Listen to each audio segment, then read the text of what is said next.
Hello everyone, welcome to the Layman Way, where we are completing fundamentals of physical geography. And this lecture is a part of my 2 months geography course program to help you one step closer to your goal.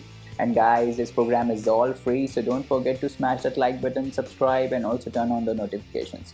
Alright, if you want to view our full course, you can always click on the I button in the top right corner and view our full playlist. And guys, if you are following this program, do not forget to leave a comment down below about your progress in the course, guys, so that we can motivate one another. And let's get started. तो आज हम सबसे पहले एक बार dead सी का location देख लेते हैं. पिछले लेक्चर में हमने डिस्कस किया था, ऑल्दो हम ये लोकेशन डिस्कस नहीं कर पाए थे. मिडिल ईस्ट जो पूरा है, middle east is a very important region. बहुत क्वेश्चन आते हैं मिडिल ईस्ट से, है ना. तो इसका मैप एकदम दिमाग में छपा होना चाहिए कि कहाँ पर क्या है. तो देखो, ये मैं बोल रहा था डेड सी है. Dead sea is this. ये अपना जॉर्डन है, ये वेस्ट बैंक है और ये इज़राइल है. ठीक है. तो डेड सी इन तीनों से सराउंडेड है. ठीक है. और क्योंकि ये जो इनका कॉन्फ्लिक्ट है पैलेस्टाइन और इज़राइल का बहुत ही न्यूज़ में रहता है, तो बहुत ही हाई चांस है कि ये पूछा जाएगा. ठीक है, मतलब पूछ सकते हैं. तो इस पूरे मैप को एक बार देख लेते हैं. तो ये पूरा इज़राइल है. ठीक है, ये यहाँ से इज़राइल है. ठीक है. और ये है गाज़ा पट्टी, गाज़ा स्ट्रिप. ठीक है. ये अपना वेस्ट बैंक है. और फिर यहाँ पे आ जाता है जेरूसलेम. ठीक है. तो इसके ऊपर डिस्प्यूट चलता रहता है हमेशा कि किसका है, ये पैलेस्टाइन का है कि इज़राइल का है. ठीक है. अभी डिस्प्यूट क्या है इसमें कि इज़राइल ने वेस्ट बैंक के काफ़ी पार्ट्स में अपना सेटलमेंट बना लिया है. ठीक है. पर पैलेस्टाइन बोलता है कि ये हमारा है. ठीक है, तो ये हमारा टेरिटरी है. तो वही डिस्प्यूट चलता रहता है. फिर यूएस बीच में आ जाता है कि भाई नहीं नहीं, इज़राइल को हमने हम इज़राइल को बोल रहे हैं कि आप बिल्कुल वेस्ट बैंक को ऑक्यूपाई करिए. फिर पैलेस्टीन बोलता है आप ऐसे कैसे बोल सकते हो. तो यही सब चलता रहता है इनके बीच में, है ना. तो कुल मिला के हमारे लिए इंपॉर्टेंट ये है कि ये लोकेशन क्या क्या है. तो देखो, ये वेस्ट बैंक है.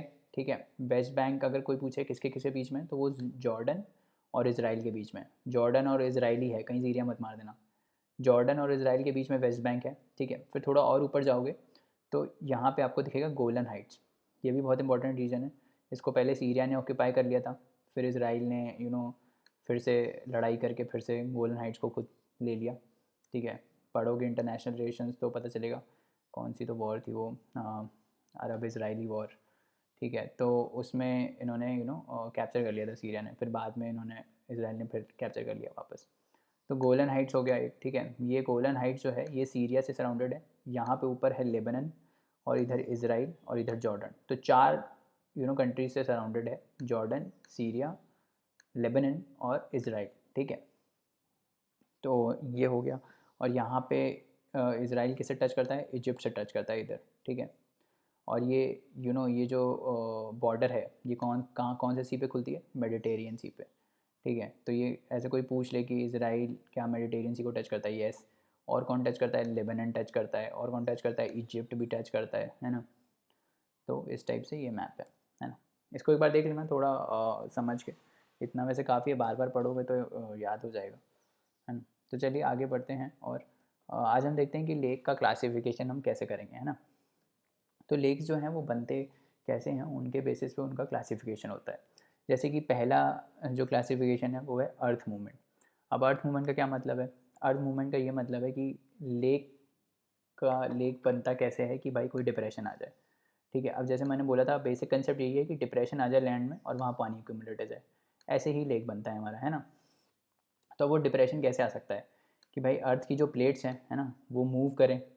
अर्थ की प्लेट्स आपस में टकराएं, मूव करें, तो कोई नीचे प्लेट घुसेगी, कोई ऊपर आ जाएगी. तो जब भी कोई नीचे ऊपर जाएगा तो वो बीच में एक डिप्रेशन बन जाएगा. करेक्ट. तो वो अर्थ मूवमेंट, टेक्टोनिक मूवमेंट से डिप्रेशन क्रिएट होगा अर्थ में, है ना. और वो लेक्स बना देगा.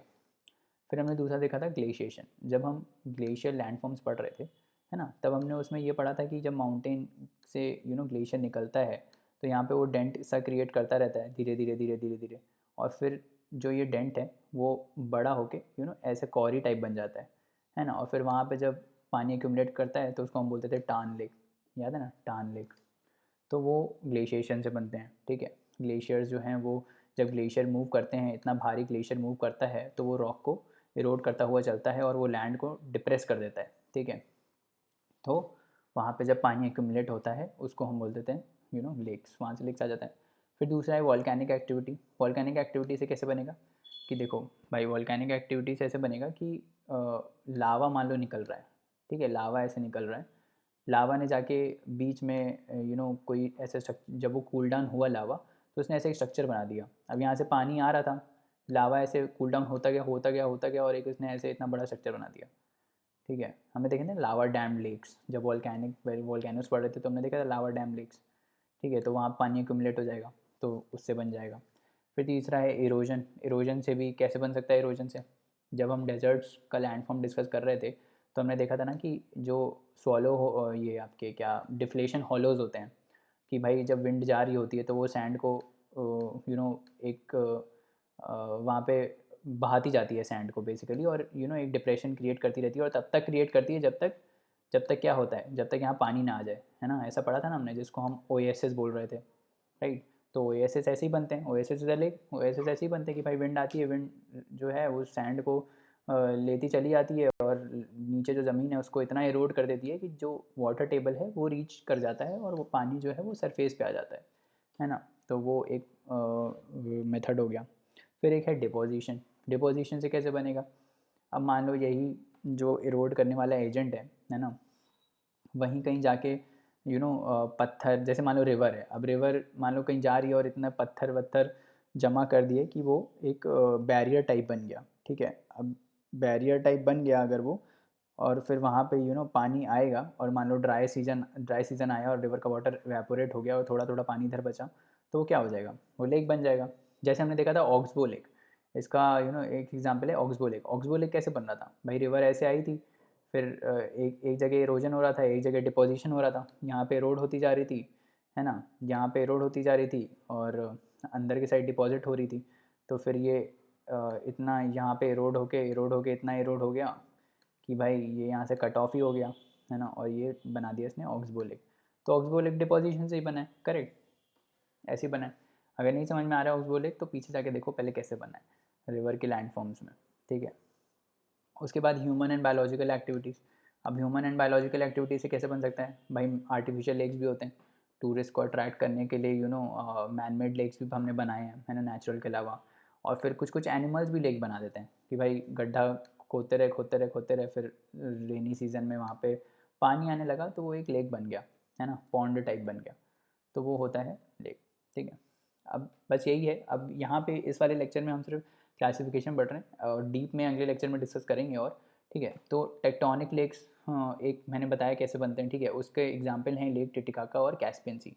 तो कैस्पियन सी इतना बड़ा इसीलिए है कि क्योंकि वो अर्थ के प्लेट की मूवमेंट से बना है ना, तो इसीलिए वो इतना बड़ा लेक है, ठीक है। उसके बाद एक रिफ्ट वैली लेक्स आते हैं, जैसे आपके सॉरी अफ्रीका में इस east African rift valley lakes मिलेंगे आपको, ईस्ट अफ्रीकन। तो वो रिफ्ट वैली में क्या होता है कि भाई जैसे हमें याद है हम जब वो माउंटेन्स पढ़ रहे थे, तो जब हम ब्लॉक माउंटेन्स पढ़ रहे थे तो हमने बोला था कि यार जब वो ब्लॉक जो हैं एक इधर मूव करता है एक इधर मूव करता है तो एक डिप्रेशन क्रिएट हो जाता है ना, और एक ऊपर चला जाता है ब्लॉक, एक नीचे आ जाता है। तो ये जो नीचे वैली टाइप होती है उसको हम बोल रहे थे ना रिफ्ट वैली, और ये जो ऊपर वाला था इसको हम बोल रहे थे गार्बन, है ना, ग्रेबन।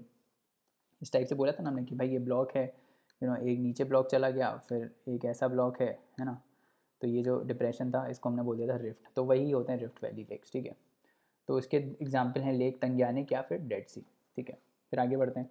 ग्लेशिएशन में हमने देखा कि भाई सर्क लेक्स होते हैं, कैटल लेक्स होते हैं, रॉक होलो लेक्स होते हैं, morainic damming of valleys and deposition of glacial drifts. इसको आगे और डिस्कस करेंगे, बट कैटल लेक्स के बारे में थोड़ा बता देता हूँ। कैटल लेक्स क्या होते हैं कि जब ग्लेशियर्स मूव करते हैं, है ना, और एंड में जब डिपोजिशन हो रहा होता है ना, तो क्या होता है कि जब आउटवॉश प्लेन्स हमने पढ़ा था, याद है आउटवॉश प्लेन्स हमने पढ़ा था कि भाई जहाँ पे ग्लेशियर जो है वो अपना सारा जो बोल्डर्स और रॉक इरोडेड लेके आता है वो यहाँ डिपॉजिट कर देता है ना। फिर वहीं पे ही जब ये क्या बोलते हैं, जब कुछ पार्ट मान लो ये है, मान लो ये ग्लेशियर है, ठीक है। अब इसका कुछ पार्ट टूट के इधर चला गया लेट से, और उसने एक डिप्रेशन सा क्रिएट कर दिया। ये सब इरोजनल प्लेन में ही हो रहा है, वहाँ आउटवॉश प्लेन में। फिर वहाँ पे जब ग्लेशियर मेल्ट करा तो क्या बेसिकली क्या होता है, जब भी ग्लेशियर मूव कर रहा होता है ना, तो जो ज़मीन पे मूव कर रहा होता है ना वो कच्ची मिट्टी होती है, ठीक है। फिर जब ये मान लो एक पार्ट इसका टूट गया, इस ग्लेशियर का एक पार्ट टूट गया, तो जैसे मान लो कि सैंड टाइप होता है ये ना बगल वाला, तो ये धंसा देता है बेसिकली इसको, ये जो पार्ट है लैंड का ये थोड़ा डिप्रेस हो जाता है नीचे, और फिर वहीं पे आइस एक्यूमुलेट कर जाता है। बाद में फिर कभी जब ये आइस मेल्ट होता है तो यही डिप्रेशन में वो एज अ पानी कलेक्ट हो जाता है, तो उसको हम बोल देते हैं ये कैटल लेक्स। फिर एक होता है rock hollow lakes.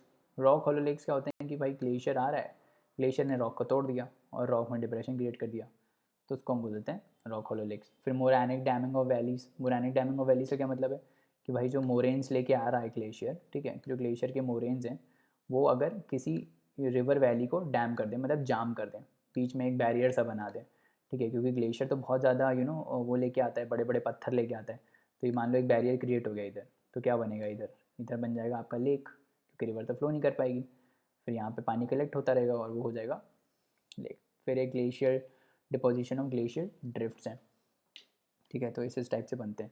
Volcanic activity में हमने देखा था कैल्डेरा लेक्स होते हैं, लावा ब्लॉक लेक्स होते हैं, फिर वॉल्केनिक लैंड सब्सट्राइड कर गया उससे बनते हैं, आगे पढ़ेंगे, ज़्यादा डिस्कस नहीं करते हैं इस लेक्चर में। फिर एक इरोजन से जो बनते हैं वो कौन कौन से होते हैं, कास्ट लेक्स होते हैं, विंड डिफ्लेटेड लेक्स होते हैं, और फिर डिपोजिशन से जो बनते हैं वो रिवर के डिपॉजिट से बन सकते हैं, मैरीन डिपॉजिट से बन सकते हैं, लैंड स्लाइड्स वगैरह से बन सकते हैं, कैसे बनेंगे आगे देखेंगे। ह्यूमन एंड बायोलॉजिकल में man made lakes by animals and और अदर टाइप के लेक्स होते हैं, दुनिया भर के टाइप्स ऑफ लेक्स होते हैं जो कि इंपॉर्टेंट नहीं है, हमें बस इतना ये नॉर्मल क्लासिफिकेशन जानना इंपॉर्टेंट था, है ना। तो चलिए दोस्तों, आज के लिए इतना रहने देते हैं, नेक्स्ट लेक्चर में और कंसेप्ट्स को पढ़ेंगे। जाने से पहले लाइक शेयर सब्सक्राइब ज़रूर करें, अपने दोस्तों को रिकमेंड करें। अपनी क्वेरीज़ आप हमको queries@thelaymanway.com पे भेज सकते हैं, जहाँ पे हम आपका रिप्लाई इंस्टेंटली करेंगे। और पढ़ते रहिए, हार्ड वर्क करते रहिए, है ना। अगले लेक्चर में मिलते हैं। Thank you, bye bye, take care.